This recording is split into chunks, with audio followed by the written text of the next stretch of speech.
ایک دیہاتی آدمی نماز نہیں پڑھتا تھا. کیا نہیں کرتا تھا؟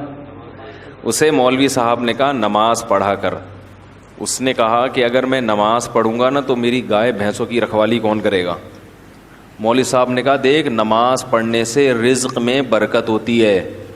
تو نماز جب پڑھے گا تو تیری بھینسیں اور زیادہ دودھ دیں گی کیونکہ اللہ کی عبادت سے برکت ہوگی. تو ایک دن اس نے کہا چلو ٹرائی کرنے میں کوئی حرج نہیں ہے.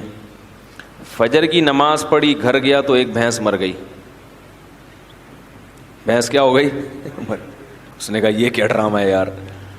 مولوی صاحب کے پاس آیا کہ آپ نے تو کہا تھا بھینسیں دودھ دیں گی, میری تو بھینس مر گئی. مولوی صاحب نے کہا اصل میں اللہ تمہارا امتحان لے رہا ہے کہ تم کتنے مضبوط ہو ایمان میں.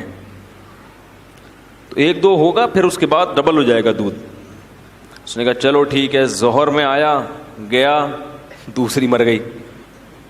پھر امام صاحب کے پاس آیا. امام صاحب نے کہا ابھی امتحان کی کچھ کڑیاں کیا ہیں, سخت کڑیاں ہیں اور یہ ابھی کچھ گھڑیاں باقی ہیں امتحان کی. پھر آ گیا, عصر پڑھنے گیا تو ایک اور بھینس مر گئی. تو ایک کٹا ہوتا ہے نا بھینس کے چھوٹے چھوٹے بچے, وہ بہت شور مچا رہا تھا. تو یہ اس کو کہتا ہے زیادہ شور نہیں مچا, تو خالی 2 نفل کی مار ہے. تو کیا ہے, یعنی تیرے پیرنٹس کو مارنے کے لیے نا 4 فرض پڑھنے پڑے ہیں. وہ بڑے بڑے بھینسے تھے, تو اتنا سا ہے 2 نفل پڑھوں گا اور مر جائے گا. وہ کیوں نماز پڑھ رہا تھا؟ دانت میں کچھ پھنسا ہوا ہے. اس کے ذہن میں یہ بات بیٹھ گئی تھی کہ بھائی عبادت کرنے سے رزق میں برکت ہوگی.